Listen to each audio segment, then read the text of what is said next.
doing today a different day. It's a Monday today, and we thought like we do a bit different stuff because obviously we are in the World Cup break now, and so just a special podcast. Same guests. Still have Craig with me and Ian. How you doing, lads? All right. You're good. Yeah, as I said, there's a few things we're just thinking about what we're going to do over the next couple of weeks.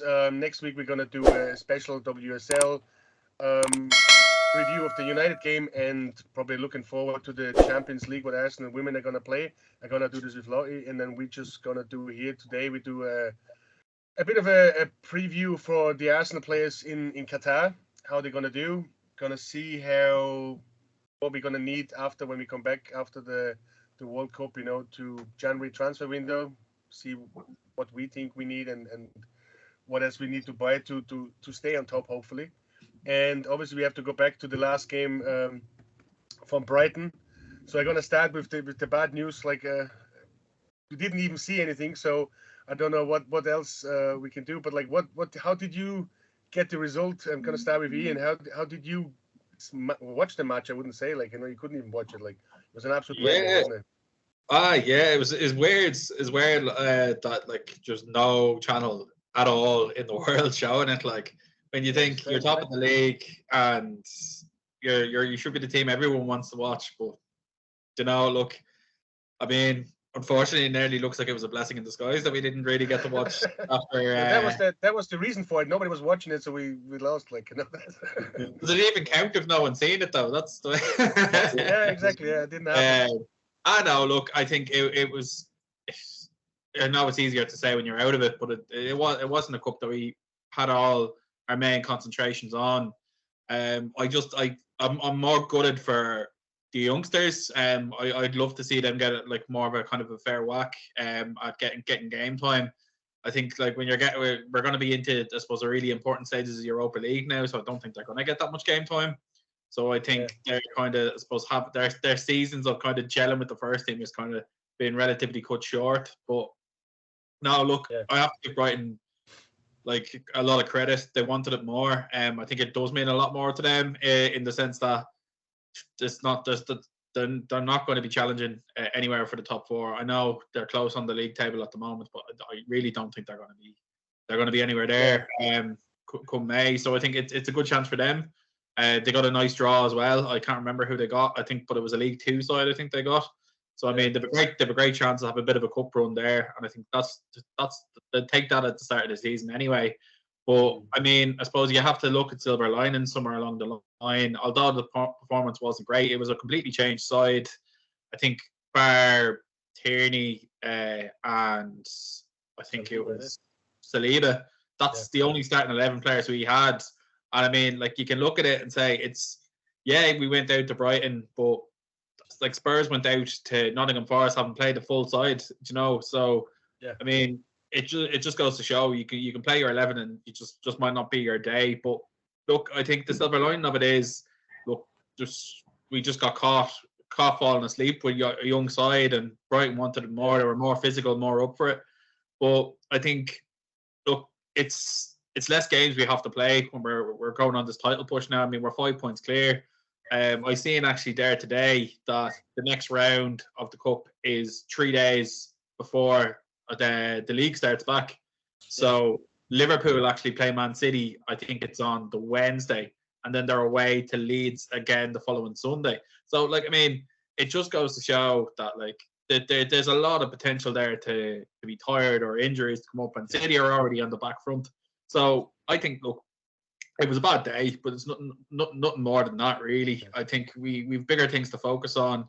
But I think the only shame is that there'll be a lot of, I suppose, our reserve players, as we say, which will get less game time. But we move on, really. Sure. Craig, what about yourself? How did you watch it? Twitter feed. As Ian said, I think everyone was trying to get a dodgy link off some website to try and watch it. I was watching some Indian kind of internet program just to see if they actually had a link on it. I know, it's mad, isn't it? The same one, and it didn't actually work. Like that, I kind of just kept it to date on Twitter and Sky Sports News. They were showing kind of goals or opportunities in the game. So I kind of kept up to date with that. Look, the team kind of, you know, it was kind of the second string. It was more or less a Europa League team that's kind of been playing the last few weeks. I was kind of surprised not to see the likes of Odegaard and maybe one or two others in there. Yeah. So I thought I might play the Martinelli or Saka just for maybe an hour, just to kind of, you know, go at Brighton at the start. I know Brighton made a few changes as well. They still have the likes of Welbeck, Lewis Dunk, you know, in there, Solly March, who aren't bad players, like, you know. So Brighton are a good side, you know. I know they lost Graham Potter, but De Zerbi has gone in there now, and he seems to kind of be doing well at the moment. They had a good result against Chelsea, and I think they won the weekend, did they? Or I think they were playing. They had a good result in the weekend, I think. I can't remember who they were playing though. I think sorry, they lost to Villa on the weekend. Actually, that was a surprise result. Actually, but yeah, you know, Brighton are a good pressing team. They're not any rollovers. You know, they're a good kind of mid-table Premier League team. They are kind of trying to push in the top 10. I don't think they will kind of push onto the Europa League places, but they might finish, you know, 9th or 10th. So they're decent sides. I thought when Eddie scored for us, it was a great finish, by the way. You know, caught it in top corner. I thought might go on then and score a couple of more, but fair play to Brighton. You know, they come back into it, and you know, one or two of the goals, they're kind of bad to concede from our side of things. You know, Cedric and Holden, I think we said it before, they're not good enough to play for Arsenal. I really don't think we probably won't see them again for Arsenal. Maybe in the FA Cup. You never know. You might see the odd one, I think, because the reason for why they didn't perform is I just think 10 changes was way too much for it. Yeah, no, I agree. You know? Yeah, the changes don't help, you know, and no. Like the likes of Fabio Vieira, you know, he didn't have a great game either against Brighton, but when you're changing that many players, you know, it's very hard for a player to get rid of him.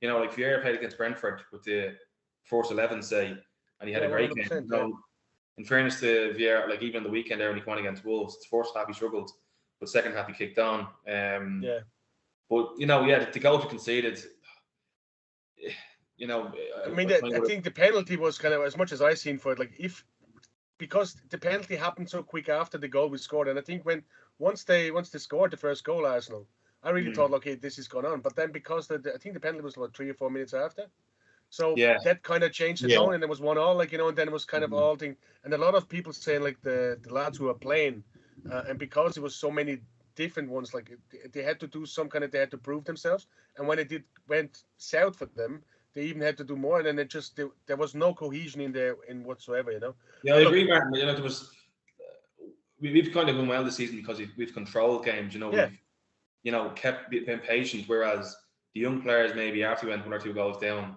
you know, we were chasing the game. You know, they probably panicked in a sense. Well, you do agree the 10 changes was way too many. You know, maybe if we kept the 7 or 8, it would have been a better result. But look, I think one constant in midfield would have been great. Like, you know, either a Xhaka or a Partey, or like even as you said, the Odegaard. Three lads, El Neni, Lokonga, and Vieira. Too much. Yeah, they're not bad, but they're no Xhaka, Partey, and Odegaard. So that's what you have. So I think you had to keep one of them in, and play, like, you know. But look, it is what it is. Like, like you said, you know, January, you know. You don't want another game packed in with Newcastle, United, and Spurs. You know, I think that game would be between the Newcastle and United game. So it'd be right after the Newcastle game, which is going to be tough at home. And then we have United that weekend. So, you know, I don't think Arteta or the squad would be too disappointed about losing this game. But, you know, like Ian said, maybe the kind of second string, you know, the reserve team won't get many chances come next year. They might in the FA Cup the early rounds, but I think if we kick down on that, you know, the fourth team will come back into it. But look, it was a bad result, but we can't win them all, you know. Yeah, well, look, I'd rather lose to Brighton than losing to Wolves on the Sunday. Exactly. Massively. So really agree. That's what 100%, and I think we know if you look at the starting 11 to the starting 11 from Brighton, you know exactly like why there's such a big difference, you know. And it is hard for anybody, to be fair. It's going to be very hard for anybody who's outside now to actually drop into this starting 11, because you really have to play well to get your game there, you know. So, and look, it's one of these games. We're not too unhappy to not playing. But yeah, look, you want to be in a competition and you want to win them, But the way things go, as you said, October is it was a bad month, But I'm looking at the fixtures now coming like after December in the new year. It's just gonna go mayhem. It's absolutely it's gonna be packed up to things. So I don't know how it's gonna go. This season can go anyway, I think. But let's come to the other one. Obviously, the World Cup is, which is even more strange. It's gonna be next week. There's a World Cup gonna be on. That is just the weirdest thing ever. And look, we have 9 players. I think is going to the World Cup from Arsenal. Yeah. So I had a look at some other teams. There's other teams they have up to 11, 12, 13. I think Man City have 14 players going. But yeah, it's. I read a stat earlier on that of the 14 who are going for City or 13, that 11 should start. And yeah, hopefully they get 1 or 2 injuries. Okay, I don't wish any injury on anybody, But yeah, it's look whatever it is, we're talking about the start of the season. This could be one of these seasons, like small little things like that can really make a hell of a lot of difference. And yeah, you just have to manage yourself. And in fair play, we managed, I think, October quite good. Like nobody expected that we're gonna get through like that. Like with one loss in the Europa League and a draw, and then the Brighton game now where we lost as well. But okay, there's nothing happened. We're top of the leagues everywhere, and that's a good thing for it. So coming to the lads who go on to the World Cup, obviously the 2 Brazilians, the 2 Martinelli and Jesus, I think they have a good chance. I don't know how Martinelli is gonna play, if he's gonna play, but I think they're gonna have from Brazil is probably gonna go fairly deep into the competition, I presume. Yeah. Then the 3 English lads, Ramsdale, White, and Xhaka. Depends as well how far they go. Who is going to play? Is Ben White going to get his game? I know he got the call up. Then Granit Xhaka for Switzerland. Tomiyasu for Japan. I don't even know what kind of because he obviously went off injured, so I have no idea where is he going to go. Tomiyasu. Yeah, I think he's with the Japan squad now. Yeah, so we don't know if the whatever hamstring issue he had or if this was more serious. We'll see anyway. Not sure how far Japan go. Xhaka with Switzerland could go anywhere, but I don't think they're going to be a semi-final team either. Who else have we got? Ghana, Party, and what else have we got? Turner with America, obviously. And that's about it, isn't it? And then obviously Saliba with France. So he could have a chance. He's actually quite a regular starter, and the amount of injuries they have at the moment, I think Saliba can actually get a bit of a start in Bertella because he's playing really well.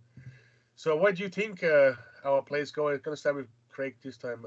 Where do you think we're going to go, and what do you expect in the World Cup? My prediction for the World Cup to win it is Brazil. Yeah.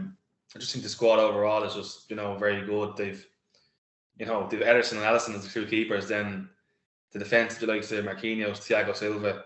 That's probably the one part of Brazil's squad that is a little bit weak is the defense. There's a couple of players in there that are questionable. Like the likes of Alex Telles, who was at United. I don't really rate him as a left back. It's the only kind of part that I question.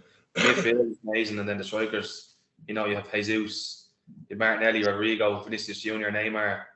It's an unbelievable squad. So they're my prediction to kind of win it. Which obviously on thinking about Arsenal, it's kind of bad for us because the likes of Martinelli and Jesus won't be back until more than likely, the tour weekend in December, and Premier League is back 6-7 days later. So look, it's just crazy, isn't it? Absolutely. I don't know how that is even possible. It's just it's such a crazy season. How I think Jesus will probably play a lot of games for Brazil. I don't know if I think Martinelli will come on in a lot of games, for the last 15-20 minutes maybe. He might get 1 or 2 starts. I think Vinicius Junior plays in the left wing role that he's going to be fighting for Martinelli, and I think Vinicius is kind of one of the main players here for Brazil. So Martinelli probably won't play a lot. I think Jesus will start. Striker, I think it's him and Richarlison who'll actually fight it out. And to be honest with you, I don't really rate Richarlison that much. France. Isn't he injured as well? No, he was injured as well somewhere. He was injured. He's fit now, yeah. He's fit now. The France team, then I think France will go far. Possibly could get to the final, or they could just semi-finals. I think Saliba will start for them. I think they're going to play a back three where they go Saliba, Varane, and there's another lad. I think it's Bendo Silly. I think he plays for Lille or Lyon. He's a young centre half as well. He might play. But then they could also play a back four. So I think Saliba will start for them. I think he's a good rep in France. And I think Didier Deschamps like him. So, yeah, look, again, I think they'll probably go to semi-final, which not ideal for Arsenal because he'll be there for a long time. Then, you have to kind of, if England, I don't think England go too far, maybe the quarterfinals. I just don't rate Southgate as a manager. I just don't, I know, although we got England to the Euros final, I just don't think he's that good as a manager. And some of his decisions in the squad and, over the last few months kind of been questionable. I think Tony is a crazy decision. Yeah. Oh, yeah. I like Callum Wilson. Hard to say, innit? But Callum Wilson is an injury away and they're one striker down. I think Callum Wilson is nearly 28, 29 maybe. Ivan Toney's 24, 25. I think he would have better off picking Tony instead of Wilson. And then I know Ben White got in, but then that was still questionable. Whether he got in and he's probably been one of Arsenal's best start of the season. I don't know how that wasn't even a question. He's actually, I think what he has, the problem that Southgate has, he has a lot of players at specific positions. So like for instance, like Ben White, I know he plays on the right side for us, but he's really a central midfielder, central defender. Yeah. You have Trent Alexander-Arnold, Walker. You have Trippier, who's really playing probably the best season he played for a long time for Newcastle. Yeah. So there's three players there. So who are you not going to bring? Or the good thing for White, I think, is because he can play inside as well. I think that's one thing what he has. But on the other side, look at Maddison now. He got picked. He got injured, so we don't know what the story is there. The problem is Southgate is really kind of staying with the thing. I don't know why he bring in Maguire because he's not hardly playing for United. So why he bring him to team? I know he played him as a team, but I don't know. We'll see. I think it's going to be a lot as well. If Southgate is brave, Martin, I think he'll go with White and Stone centre halves. Yeah. They can play good football, and they're a lot better than the likes of Cody and and Harry Maguire. I just think Southgate needs to be brave. Funny thing is, I actually think Graham Potter would have been a great choice to be England manager, but obviously probably won't happen now because he's with Chelsea. But I think Saka might play a lot for England. I don't think Ramsdale will be number one, although he should be. How Pickford is, I don't know. And then Ben White, I think he will play a lot more than people think he will. I think him and Trent might share the minutes. Then look, the likes of Ghana and Switzerland, USA, I don't think they'll go too far. Maybe the last 16 for both for the three countries, if anything. So be good to. I'm quietly, kind of wishing that Ghana go out early so Partey is back fit. Yeah, look, it has both of the things for don't get me wrong. I don't want anyone really get hurt or injured, get fatigued or whatever. Mm-hmm. But imagine Jesus and Martinelli coming back and winning the World Cup. It reminds me a bit of when France won, in the early 90s. And, the whole team came back, the team and everything like that. And it's just a different boost for that to come back and win something, But then again, any other World Cup you wouldn't mind because it's in the summer and you have time before and then time. It must be mad as well for the managers to have 1 week now. You have to get your game together, bring them over to Qatar, climatize the whole team over there. It's going to be 40 degrees. Mm-hmm. This is just absolutely, the whole thing is an absolute nonsense the way they did it. Really, either do that or to have a proper break and get the Premier League into, I don't know, May or June, because there's nothing happening this June in the summer.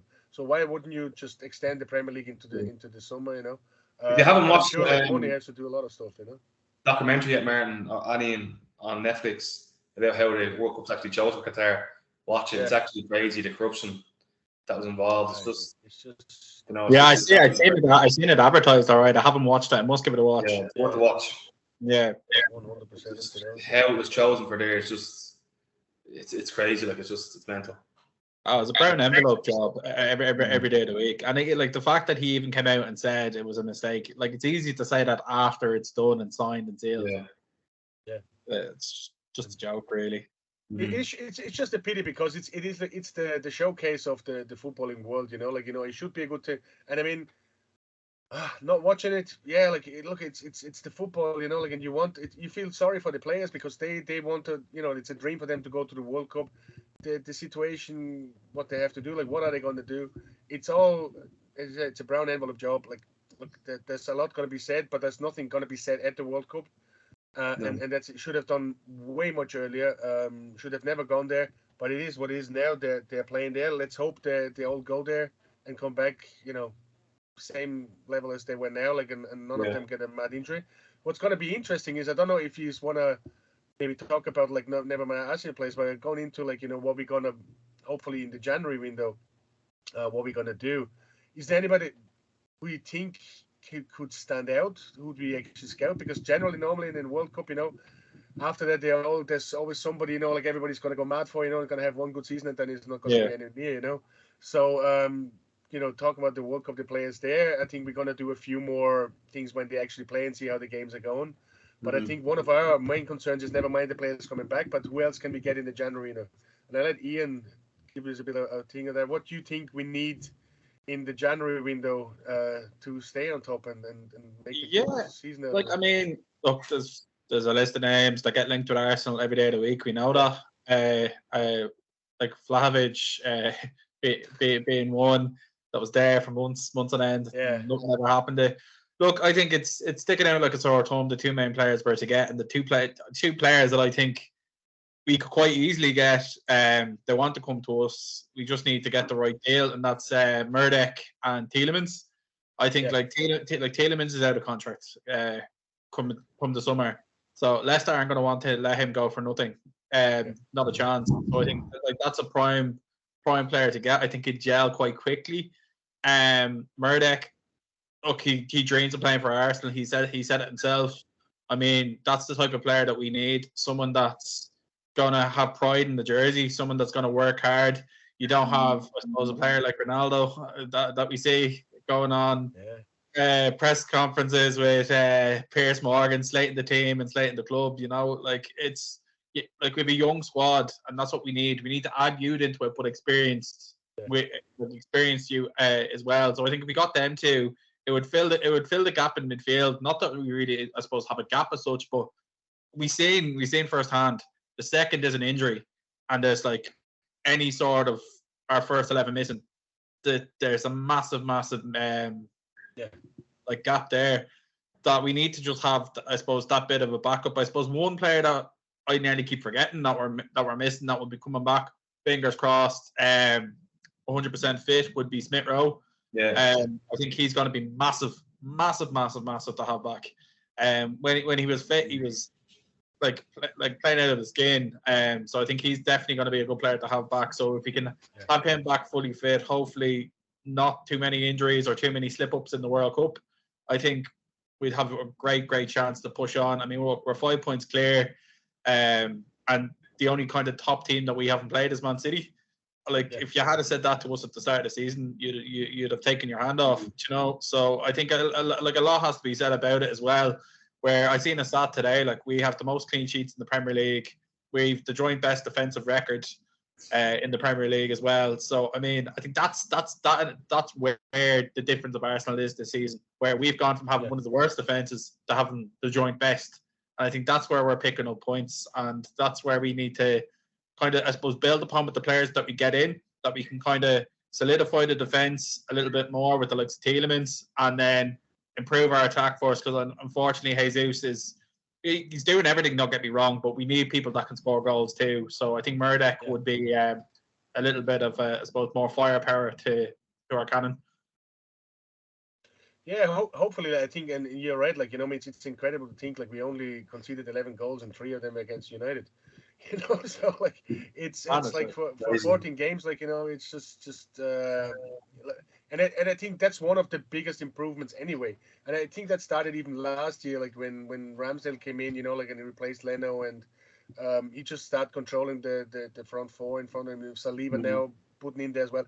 It's just like a solid defense, and there is nothing. Yeah.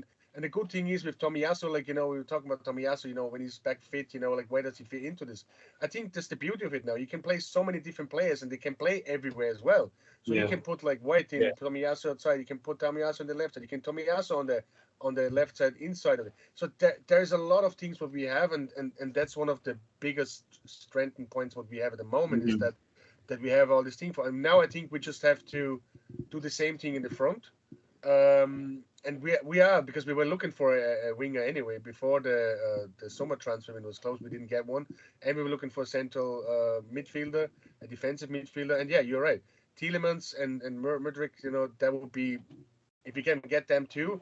And maybe I'm still thinking we need a striker, just something different. I don't know, like, I don't know how big Tony is, but like if he would be available, he would be thinking, oh, I can't see Brentford letting him go. There's no way that you know, letting their best player go. But he would be definitely a good addition as well. I can't see Vlahovic coming. I don't think he wants to play in the Premier League. He's not. No. I don't know. We'll see. But if we can get some plan B, like with Eddie not playing too bad, the goal he scored, like, you know, it was amazing. Like, you know, against Brighton, he has that in his firepower, but he's very similar to Jesus. So there's nothing, you know, you replace one and take the other one out, is exactly the same gameplay. So I think we need like a bigger target man, like a Giroud fella or thing. And Vlahovic would be the best. Like, don't get me wrong, if we can play FIFA 23, just take Vlahovic out and put into Arsenal, I think it would be perfect. But that's the real world, you know. So yeah, like I don't know. Do you know anyone, Ian? It's not Ian. Craig. Do you think anyone else outside the box? Do you think who's going to play in the World Cup maybe?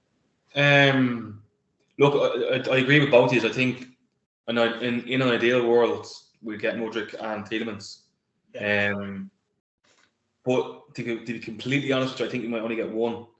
I just think you know, we don't really go mental in January windows. No, I know this one is different, so we could well sign two players. I think the fee quoted for Mudryk is 55-60 million. I don't think Arsenal will go anywhere near that. I think if we were to get Mudryk, I think it might be, you know, a similar deal to Jesus, with the 45 million and 5 million add-ons or something. You know, I don't think Arsenal go anywhere near 60 million. Like, realistically, Shakhtar Donetsk, you know, with all due respect to them, they're from the Ukrainian league. It's not, no one's going to pay 50 million for a player coming from there. I don't think personally.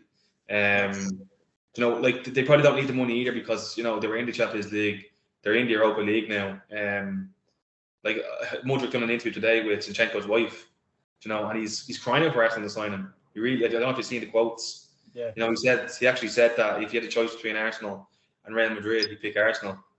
You know, which is crazy. You know, that is crazy. Like, it's perfectly made. Like, even if Zinchenko playing there, like, you know, like, I think he would really fit into this the thing. Yeah. Look at the numbers have been thrown around. In the end of it, like, it is the player as well. Probably has to say it's mostly like the managers, you know, like the agents, you know, who are gonna have the last. And never mind Shakhtar Donetsk.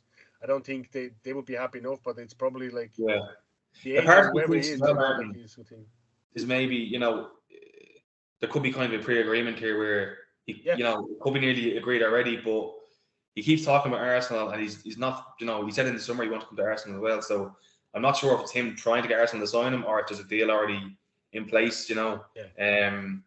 I think that's one that could happen in January, but again, I just don't know what the price. Tielemans, he still has 6 months left in his deal.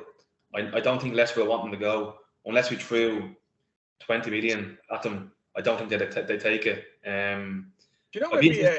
For me, like, if, and again, like, this is not FIFA 23. For me, would be a good deal is like if you get Lokonga the other way. You know, like, let Lokonga play in Leicester. You know, like, he will play in the Premier League. Not selling him, send him on loan. You know, saying, okay, Tielemans is coming to us. Get Lokonga on loan. Let him play the next couple of months, like in a Premier League team. That would help him. We would get a player, like, you know, like, Leicester wouldn't lose too much money.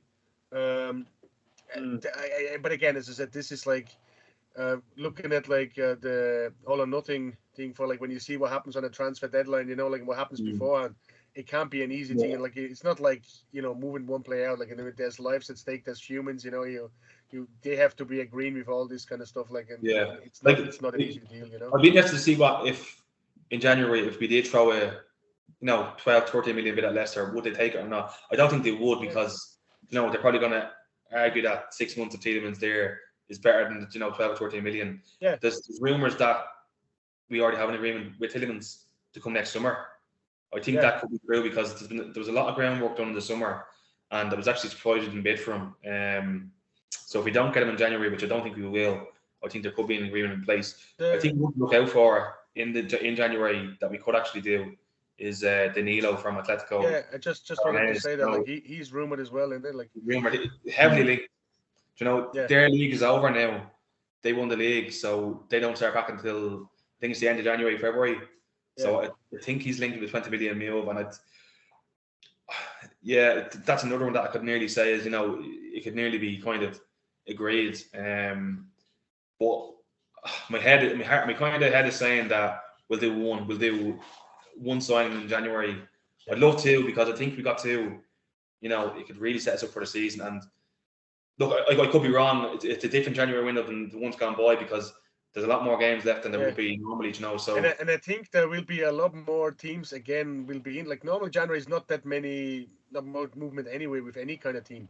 But if you look at like Liverpool, if they get a different owner, like the money they're gonna spend, like City, as well, they don't want to. Newcastle, they want to strengthen again, so there'll be a lot of money being thrown at Newcastle, everything. So I think this January, specifically after the World Cup, depending on what kind of comes back from there, who's going to be injured, what do they have to look? Some maybe have to buy someone because they don't have anybody. I agree with you, Martin. You were saying about the striker, probably the striker. We need a striker in January, but I would like to think. I think you're probably on the same page that come the end of January, if we're still kind of top and ahead by a few points, that the club gives him that one or two signings because he deserves it. He deserves the money to be spent to try and win the league if we're still there, or guarantee top four if we need that. Because how many times have we been in this position before and we don't spend the money? And I really think, like as I said, like look, we never know what's going to happen because nobody knows what's happened with the Cronkies, But I think they already put a lot of effort into it, and you can see from the other teams what they own. They put their money where their mouth is, And if you look at the Rams, the amount of money they spent, and for them, even that they have all these teams in America, to have a Premier League winning team in England, like that's their crown jewel, And this is more worth than any NFL team they have. There's anything if they can win that, and if they can see it that this is happening. I don't think that at the start of the season they were anywhere near thinking about that. If you know what I mean. I don't think they were. There was like top four. That was their target. But now they might have like the scene. Look, we are top. This is the best season we ever started. Even like there was a quote like that: Man City, this is the best season they ever started for the last 5 years. And look, they're 5 points behind. Like that is just sports. I do think though as well. Like we need to look. Worst case scenario, if we did only just get one signing in, I would. If I had to choose, between Tielemans and Murdoch, I choose Murdoch. I'll tell you why. Because I look at Smith Rowe coming back, who's going to be like a new signing anyway. I look at him as being quite similar to Tielemans in what he can do, and he's very pacey. He can kind of click. He's played with the players already. We know he has the Arsenal way and the gel about him. That I think that wouldn't be necessarily a bad thing, but I do think that we're playing as well as we're playing, as you mentioned there, Martin, that it'd be criminal really not to invest into the team that's there. But look, I think you're going to hit the nail on the head there, Martin, as well. I think if they have to be, the owners have to see there's belief there, and there's a serious chance of pushing on there. It benefits them in the long run because if we win the league, they get more money. There's more sponsorship comes with that. You're then playing Champions League. It's a no-brainer in that sense to them to invest to get money back in their pockets as well. Yeah, 100%. Because as I said, I think they really believed in this project, what we all talk about for the last 3 years. That project was there, and we just didn't see it from and nobody. Not saying that nobody believed in it, but I think that was like the main goal when they started off, when they got complete ownership of the club. That was their target, to get that club back up to where it was. I think we're a little bit ahead of where they thought it should be. But look, it's better for them if they, even if you just cement like the top four with another one or two signings. I think that would be doing already, because I still think Man City are still a better club, not only from playing wise, but they just have the background. They have so much more players that they can just bring on, and if need go, like they just go and buy another 100 million pound player, so that's why they are where they are. But I think we have such a good foundation now that whoever we're going to buy, and if you don't buy them now, when would you want to buy them? Because you're already halfway there. Yeah. So I think it would have been different if it would have been, say, like being now fourth or fifth in the league, and then January comes and said, okay, we have to get another player because to get top four. But where we are now, I think it might have changed a slight bit of their way of looking at business, and said, look, we can actually make this, and try to go for it. So Martin, okay, I'm confident anyway, but realistically, right? We all want Arsenal to win the league. Will it happen? Probably not. If we're all thinking about it. But if we get one or two injuries in January or February, it won't be Arteta's fault if the players aren't bought. It's Edu on the board. So the club and Edu and the board owes him them, that extra centre mid and that extra winger to push on for the league, or God forbid if we kind of lost 2 or 3 games to cement top four, because in years gone by we haven't done that, and that's been basically one of the main factors, because the squad has been good enough. Exactly, yeah. And I also think as well is the reason like where we can actually look a bit more confident in this as well is like because where we are now, we are a young team, we're top of the league, we're 5 points ahead. You can also with this preview, I think you can attract better players already. Yeah. Because if you're 4th or 5th now in the league and said, okay, we buy another player and then we might get into the Champions League, the possibilities, as we said, winning, we all dream. Of course we can. We should. Yeah. But I think the chances of being in top 4 are much higher than they were last year. Even like in February, like we have a better foundation now, we have a better team now to actually go on and go there, So if you're gonna start talking to agents and they say, look at, this is Arsenal, you come to like if you don't win it, we hopefully come second, and then we're gonna be definitely in the Champions League. So I think we have now even a better foundation to attract better players, the more better caliber players than this. Never mind about the money. It's just some players just didn't want to come because we didn't play in the Champions League. 100%. But even the likes of Mudryk, if he had a choice of Arsenal, who are 4th now, and Chelsea, who are I think 8th, he's going to pick Arsenal because we're in a good moment, It'd be no brainer for us. Yeah, I think it's a good project, and we have way ahead of the curve, So any player who wants to play football and wants to make a mark and wants to prove himself, I think Arsenal is probably one of the best teams in the UK at the moment, Because even if you are going to Manchester City, might be a better club as such, but do you actually get your game time? Probably not. Look at like the team of Grealish, or whoever's playing for, like we're talking about Phillips, when he go like, obviously he was injured, but would he actually get the game time all the time? Probably not, and it's up to our players, but I think we have a much better foundation than we had last January, and we're a better team, and I think the owners know that. I don't think they're stupid. They wouldn't have that much money, and they wouldn't have much thing, if they don't understand what's going on. We look at there's hope, and like I'm a positive in these kind of things. But yeah, if we can get 1 or 2 players, I think we have a great chance of definitely to make top 4, and I think we can even go for the Premier League. Yeah, no, I seen something mentioned there the other day, and I thought it was interesting. I don't even know if it's possible, but they were saying if the likelihood was there to bring Pepe back off his loan and have him for the last half of the season, would you do it? What do you think on that? Like, would you take Pepe back? No, I wouldn't either. Like, I don't think it didn't work. I think tactically him and Arteta just don't get on, and they never will. Yeah. Pepe would be a good player for the likes of, West Ham, or Everton. He's not an Arsenal level player, unfortunately. I don't even think he gets his game at Nice now. So like, if he does, like, he doesn't get the best rating. He scored the other day against Leon. Him and Lacazette scored. It was 1-1. it's okay. If I would get a player back, it would be Balogun rather than Pepe. Yeah. If you have a choice, Yeah, like so true. he scores more goals. Like if that is the case, if you're talking about who you're going to bring back, 100%. Look, I don't think Pepe is a bad player. He's not the 72 million million pound player we bought. He should have never been bought for that kind of money. But it was a panic buy. But I think we're far away from that now. The only hope I think why we sent Pepe on a loan is that hopefully he has a good season and somebody might buy him and we get a bit of money back from him. Because I don't think he has a future at Arsenal. Especially if we buy Modric, he will never come back. There's not a chance to get in the team. So yeah, look, I know I wouldn't be my first choice of bringing back unless like everything else is collapsing. But I think there's much better options out there now. Like, and I don't think it would work out. Like personally, that's me. Like, yeah, no, I absolutely agree. Yeah. But it's a kind of like it's as I said, some things what they did is kind of like tactical.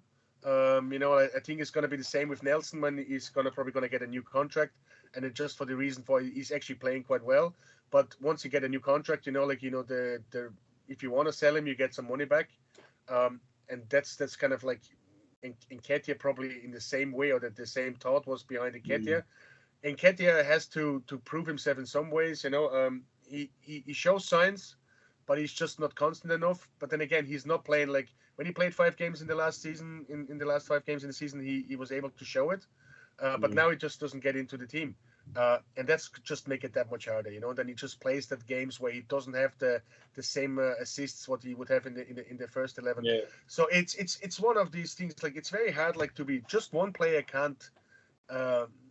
Just make a team like and this is like I read like what Merson said, like just to name one single player in Arsenal this season, it's very hard. Like who would you say it was a standout performer? You can put everything on it. It's a complete thing together, like everything together just gelled, and that's exactly what we are. And this is I don't know how many times we had the starting 11, probably with 1 or 2, like if it's Tierney, Zinchenko or whatever, but the rest was like written in stone. If there's nobody injured, I think there's not much you can do, and you just need a backup to have like 5 players, subs, perfect, and let's see what we can do. And I hope, like everybody coming back from the World Cup, in good form, hopefully winning the World Cup, maybe one of them. I tell you, if England would win the World Cup, my God, like I don't know what to do. The only benefit of Arsenal players staying in the World Cup would be to win it, because I think if they win that and they get like the feeling of winning something massive in their career, it's gonna push them on and drive them to win the Premier League. 100%, yeah. Like so, that's the thing. But look, it's gonna be. I think it's gonna be a mad World Cup as well. There's some mad team gonna go through, and see who's gonna come through to the ranks. Like and see what the bus player is going to be like in the end of December, who everybody's going to want to buy for a mad amount of money. But I think we have our targets, It'll be very, very interesting to see where Cristiano Ronaldo goes next, because he definitely will be going in January. Well, I actually wanted to just say, like, like, I mean, this is a bit more than Aubameyang, like, I mean, Aubameyang was hard enough like a manager. Like, what would you do when you're Erik ten Hag now? What would you do? You can't play him. It's impossible. You can't play if you play Ronaldo now, that whole team is going to be like, well, what's the point? Aubameyang did it in some kind of silent way, like he went to different places, but he never went out on maybe now, like after the press, because he was told to do whatever and talk about it. In my personal opinion, the only place he can go now is America. That's the only place he can go. It's just like it's just incredible to think, like but look, it's... at least it's not Arsenal. Yeah. That's I wouldn't mind if you asked me 3-4 years ago would I have taken Cristiano Ronaldo. I'd be all over it. Now I think we've seen what the likes of Aubameyang can do. He's too old. He's a problem child. He thinks he's too old, and I think the Aubameyang situation actually shown us how if one player earns that much more money and thinks he's like a player, like nobody can touch him. Imagine like Aubameyang, what did he earn? 350 million. What's Ronaldo getting? 600,000 a week, So 350 and 600. He's an even more money. He's even more a diva, I think, than Aubameyang. And fair play to him. He's one of the best players in the world. There's absolutely no shadow of a doubt. or he was the best player in the world. He might not be Yeah. anymore.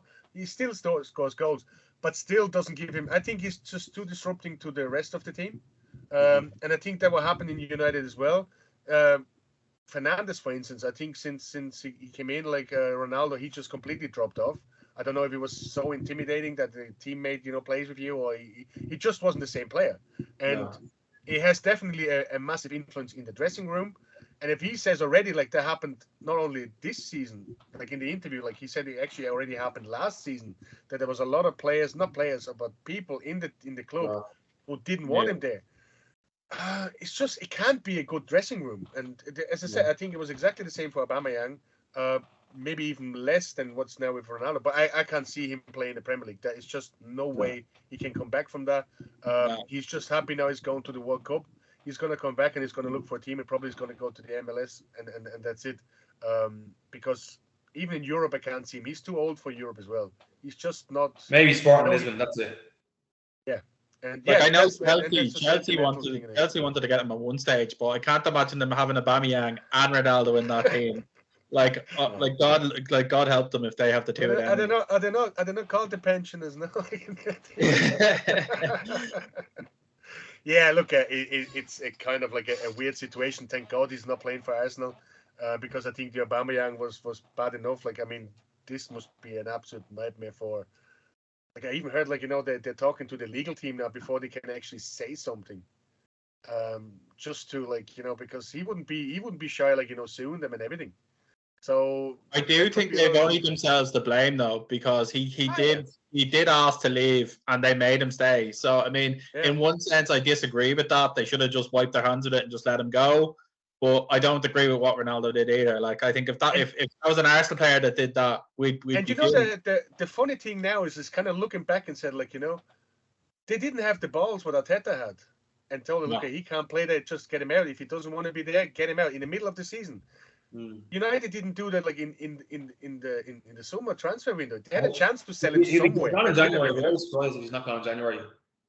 No, there's not. As I said, I cannot see him play in after that interview. I can't see him play anywhere in the Premier League. So look, it's gonna be an interesting thing. Might have to talk about it again in a future podcast. See what's gonna happen with Ronaldo watch. But 100%. Like, it's a nightmare. I wouldn't want to be the manager. I wouldn't want to be his agent. I don't want to be anybody in this club to dealing with this. It must be an absolute HR fucking nightmare. Literally, literally nightmare. But look, as I said, I think it'd be an interesting 6 weeks going to come in the World Cup, and then what happens after. I'm sure we're gonna do this in a future podcast and talk about it a bit more. Let's see how a few games go. Like, maybe in 2 weeks, talk about it again. We can talk about it as well, maybe to the players who didn't go to the World Cup, like Matt Odegaard, like, who's gonna play on Thursday in Dublin with Haaland, if he comes or not. I don't know. Let's have a look about the fixtures as well. What they have, not behind closed door, but they're gonna go to Dubai, I think. Yeah. See maybe who they're playing, who's going to be there, a bit of nice weather training. We can talk about that as well, and see how it goes, But it's incredible to think that no Premier League for 6 weeks. It's just mad. But I'm sure we're going to get over it. And the only benefit of waiting 6 weeks is that 6 weeks to seeing Arsenal sitting pretty at the top. So we'll take that. We all get vertigo in it. We're all gonna get sick of it at Christmas, because we're fucking too away at the top. Oh God, lads, thanks very much. Good show again. I'm sure, like, you're just gonna find some other ways and just gonna talk about the World Cup and whatever's going on. That's it. But top of the league. Christmas. I mean, look, I can't get. Thank you very much, Martin. Happy Christmas. Yeah. I'm hoping we're gonna see it beforehand. We do a Christmas special. Cheers, lads. All right, lads. Have a good one. Care, Thanks lads. again. Bye, see you later, right? Bye. Thanks.